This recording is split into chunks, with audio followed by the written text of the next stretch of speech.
The smell of fresh rain mixed with roasted corn drifted through the streets of Enugu that evening as Ifeoma locked the glass door of her hair salon. It had been a long day, the kind that left her arms tired from braiding and her cheeks sore from smiling.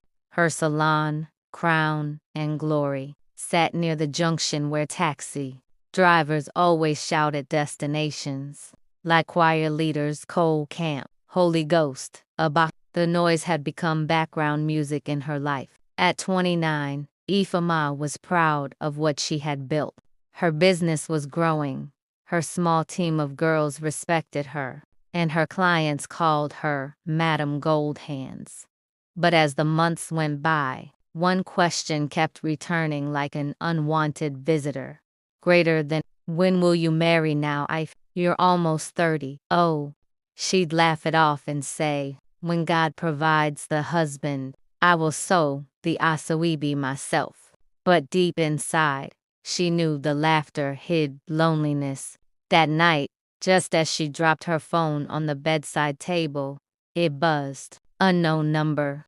She hesitated before answering. Hello. A calm, deep voice replied. Good evening. Is this Miss Ifeoma Chike? Yes. Who's speaking? My name is Chike Obi. I got your number from Sister Amara. You did her bridal hair last month. Oh yes. How are you? I'm fine, thank you. She told me you're the one who made her look like an angel. I wanted to thank you personally. My sister won't stop talking about you. Ifeoma laughed softly. She was already beautiful. I just added small magic. Chike chuckled, his voice warm and teasing. Then maybe you should add some of that magic to my life too. That night, their conversation stretched far beyond what either expected, from jokes about Enugu traffic to childhood memories of eating mangoes with salt. By the time she hung up, Ifeoma found herself smiling at the ceiling. Over the next few weeks, their calls became frequent. Chike worked as an architect in Abuja but visited Enugu often for projects. His voice always carried calm confidence, not the type that boasted, but the type that made people feel safe. When they finally met in person, it was at the Garden Lounge, a quiet restaurant with dim lights and soft jazz. Ifeoma wore a mustard yellow dress and nervousness like perfume. Chike arrived in a crisp white shirt, his smile genuine and steady. You look exactly how I imagined, he said. I hope that's a good thing, she replied, laughing. It's the best thing. They talked for hours about dreams, work, family, and how both of them had learned to rebuild after heartbreaks. When he dropped her home, she caught herself whispering a silent prayer of thanks. Weeks turned into months, and their bond deepened. He started calling her my peace, and she started saving his name on her phone as home.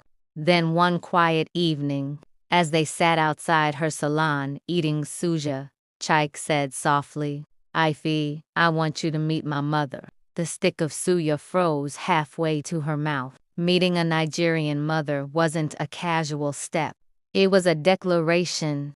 She smiled nervously. You're serious, Abi? He nodded, more serious than Nipa Light during election season. They both laughed, but inside her heart pounded fast. 2 weeks later, she found herself standing in front of a large compound in Abuja. The air smelled of hibiscus and jollof rice. Chike held her hand as they walked toward the door. Relax, he whispered. Mama is kind. She loves you.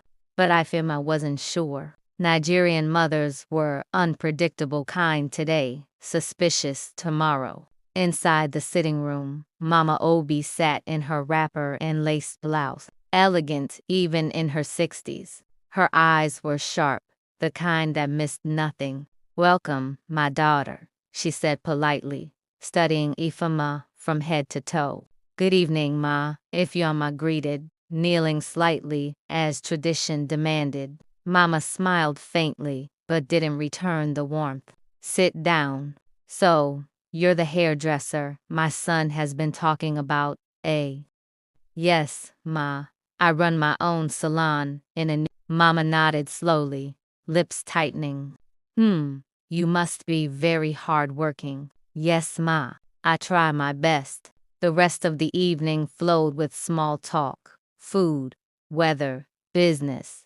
But underneath Mama's polite tone was an undercurrent of quiet assessment. Every time Ifeoma laughed, Mama's eyes lingered like she was measuring her. When they left, Chike was beaming. See, I told you she liked you. Ifeoma smiled weakly, but something in her gut said otherwise. That night, Mama called her sister Auntie Grace. That girl is beautiful, she said, but I don't trust these salon girls.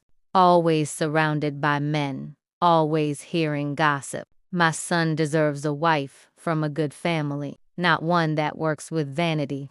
The next morning, Ifeoma's phone rang. It was Mama. My daughter, I want you to come for dinner tomorrow. Just us women, let's talk. Her heart skipped. She thought maybe Mama had accepted her. She wore her best Ankara dress, carried a box of chin-chin, and went with hope in her chest. But the evening took a turn she didn't expect. After serving pounded yam and agouti, Mama leaned back and said, Ifeoma, you're a good girl, but I need to be honest. I have already chosen a wife for my son. The words hit her like cold water. Chosen, she whispered. Yes, her name is Njosi, daughter of my late friend. They grew up together, their families match, their tribes align. She will fit better into our world. Tears stung her eyes, but Mama Chike loves me. Mama smiled sadly. Love is not enough, my dear. Marriage is more than emotion. It's about balance, reputation, and peace. Ifeoma swallowed hard. With all due respect, Ma, what about what he wants? I raised him to trust my judgment, Mama said simply. That night, Ifeoma sat in her taxi back to the hotel, staring out at the Abuja lights, feeling small in a city too big for her pain. But one thought burned inside her. If love must fight, then she would fight, not with anger, but with truth.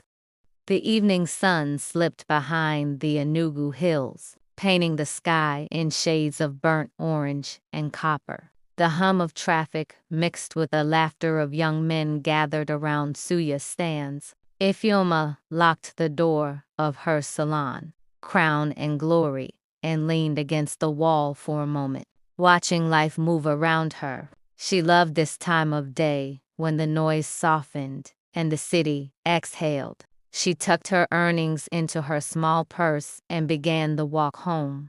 Halfway down the street, she heard a calm, confident voice behind her. Excuse me, madame, you dropped this. She turned. A tall man in a white shirt and dark trousers held out a small hand towel, the one she used in her salon earlier that day. He had a gentle face, the kind that made you want to listen when he spoke. Ah, thank you, she said, smiling. I didn't even notice. No problem, he replied, returning her smile. You're the one who runs that salon, right? Crown and Glory. Yes, she said proudly. That's me. You've been there before. My sister has, he chuckled. I only know because she won't stop talking about how neat your work is. That made her laugh. Tell your sister I said thank you. What's her name? Amara. But I'm Chike. She nodded politely. If it should have ended there, a brief, polite street conversation, but somehow they found themselves walking in the same direction. They talked about small things, how the city never truly slept, how expensive everything had become, how the rains were late this year. Chike's voice had warmth in it, the kind that wrapped around you like a song you didn't want to end. When they reached the junction, he said softly, It's late, can I drop you home? Ifeoma hesitated. She wasn't in the habit of accepting rides from strangers. but something about him, his respect, his steady gaze, made her nod. The car smelled faintly of coconut air freshener. Afrobeat played softly in the background. Burna Boys for my hand. As they drove through the streets, street lights flickered over their faces like little fires. Greater than, so what do you do? She asked. I'm an architect, he replied. Mostly commercial projects around Enugu. My late father started a small firm. I'm trying to keep it alive. His voice carried both pride and weariness. Ifeoma understood that feeling well, carrying a dream that used to belong to someone else. And you, he asked. Just a salon girl trying to make rent, she said, half joking. No, not just, he corrected softly. You're a businesswoman. You've built something with your own hands. That's rare. That one line touched her. It had been long since anyone spoke to her that way, not with pity, but with genuine respect. When they reached her gate, she thanked him. He offered his hand. Maybe next time, I can get a haircut at your salon, he teased. She laughed. Only if you don't mind me charging double. That next time came sooner than she expected. 2 days later, she saw him standing outside the salon, hands in pockets, smiling like he had all the time in the world. You again, she said, trying to hide her surprise. I told you I'd come for a haircut, he said, but now I realize your salon doesn't even do men's hair. Exactly, she said, folding her arms. So I came just to see you. Her laughter slipped out before she could stop it. The women in the salon giggled from behind their mirrors, whispering. From that day, Chike started visiting more often. Sometimes he came with snacks for her and her assistants. Sometimes he simply sat outside while she worked, chatting with her between customers. Slowly, without either of them naming it, something began to grow. By the 3rd week, everyone on the street knew that fine man always visiting the salon. The women would whisper, "Ah, Ifeoma has caught a good one, oh." Evenings became their time. Short walks, roasted corn, laughter shared under flickering streetlights. He told her about his dream of opening an architecture studio that trained young Nigerians. She told him about wanting to expand her salon into a full beauty academy. They dreamed together, as if the world had finally opened its doors. But good things in Africa never travel alone. They always come with whispers. One Friday evening, Chike arrived late, face tight with worry. You didn't call, she said, teasing at first. I thought you forgot me. I could never forget you, he said quietly. But I had a family meeting. Something in his tone made her heart tighten. Is everything okay? Not really, he sighed. My mother found out about us. Silence. Only the hum of a nearby generator filled the air. And, she asked softly, she doesn't approve, he said. She says you're not our kind. The words stung more than she expected. Not your kind. She wants me to marry a family friend's daughter a day from in. Says it's what my late father would have wanted. Ifeoma looked away, blinking fast. And what do you want, Chike? He took her hand. You know what I want. But my mother, and I can't hurt her.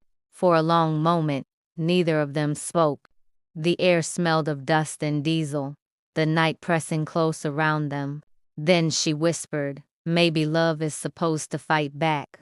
Chike, maybe this time, you should be strong-willed too. He looked at her, eyes heavy with conflict. You don't know my mother. Then let me meet her, she said quietly. And that was how the idea began. Small, risky, but brave. The kind of decision that could change everything. The weeks that followed were both beautiful and unsettling.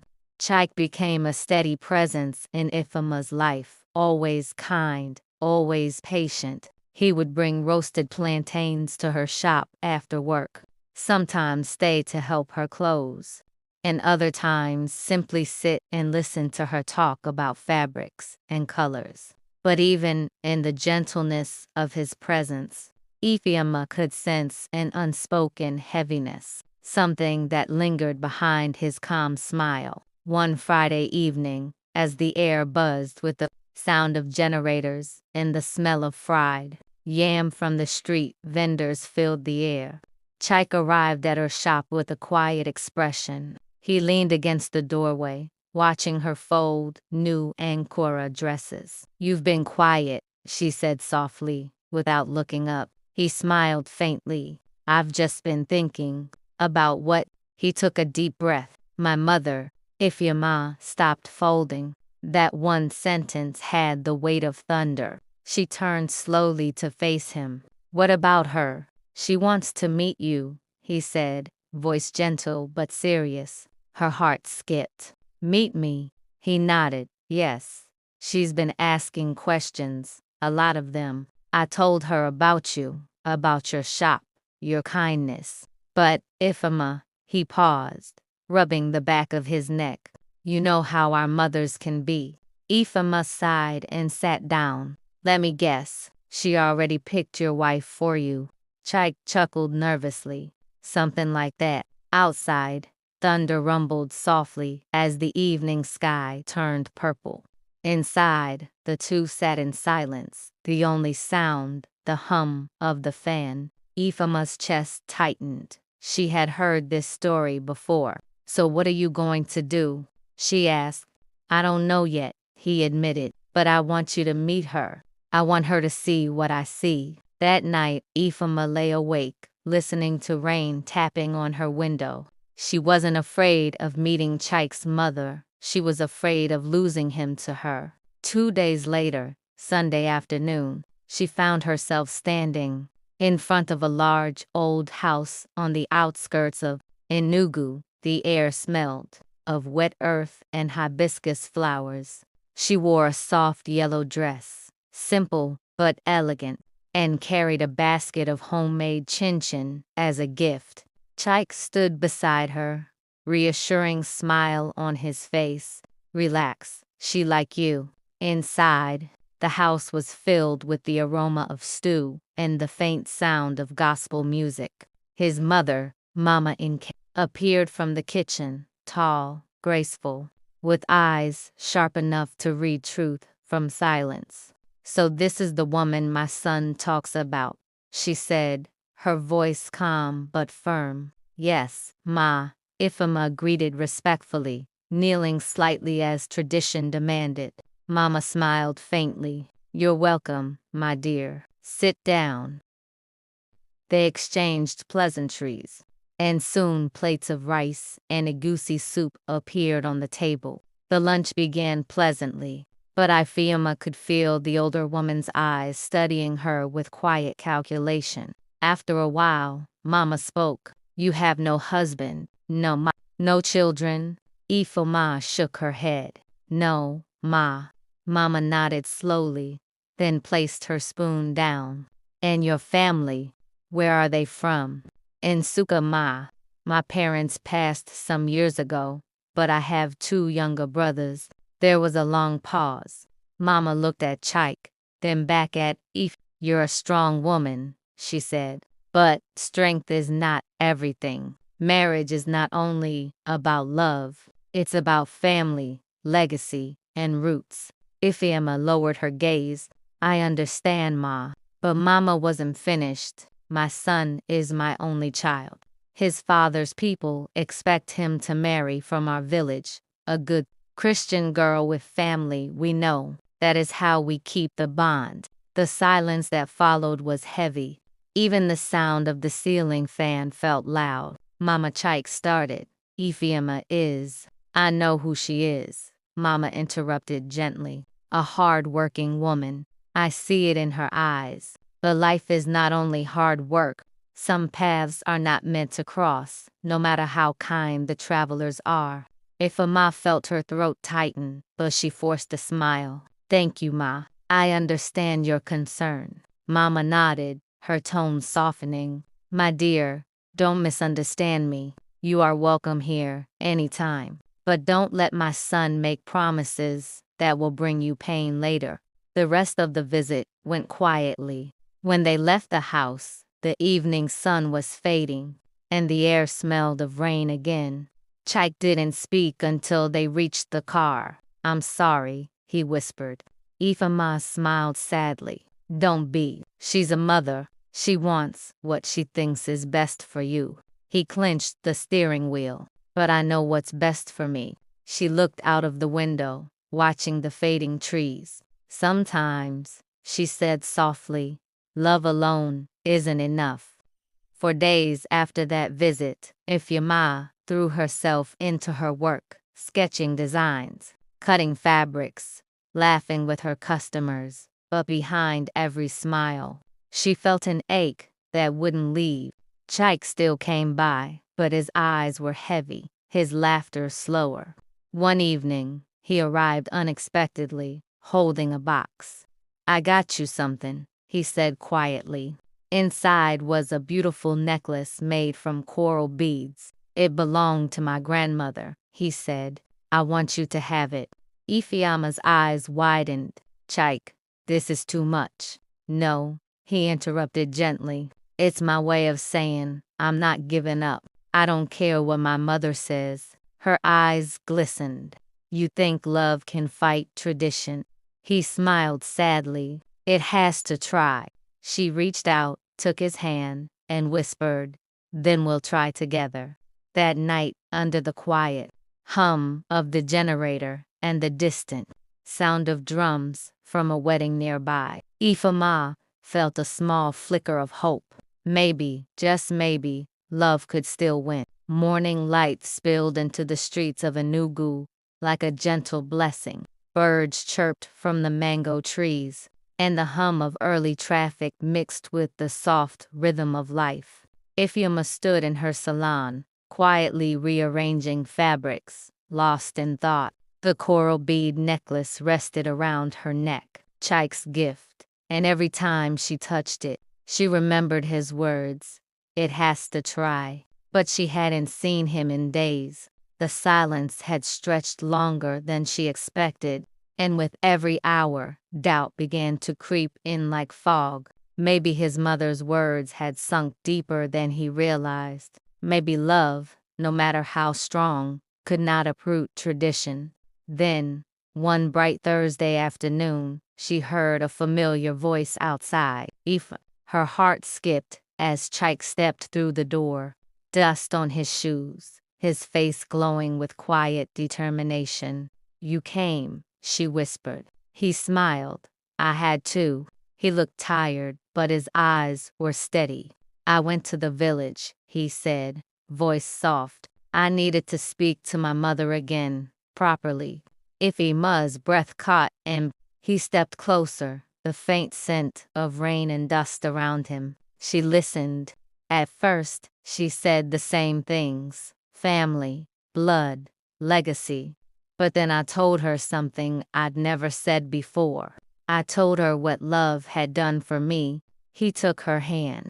I told her, you make me calmer, that you remind me of what real peace feels like, that I can't build a home if my heart is somewhere else. Ifeoma blinked back tears, and she said, he smiled faintly. She said, if this love can withstand her tests, maybe it's not foolish after all. She laughed through her tears. That sounds like her. A few days later, Chike invited Ifeoma to visit again. This time, the journey felt different. The roads were familiar now, and the heavy clouds seemed lighter. As they approached the same old house, she could see Mama and Chike waiting by the veranda. She wore a cream lace wrapper and held a walking stick, her face unreadable. Good afternoon, Ma. Ifeoma greeted softly. Mama nodded. Welcome, my daughter. This time, the words carried a warmth they hadn't before. They sat together under the mango tree. A gentle breeze passed, carrying the smell of rain and earth. Mama looked at her long and hard before speaking. I have thought about what my son said, she began. And I have prayed. Ifeoma swallowed. Mama's eyes softened. Sometimes we parents forget that love is also tradition, just a newer kind.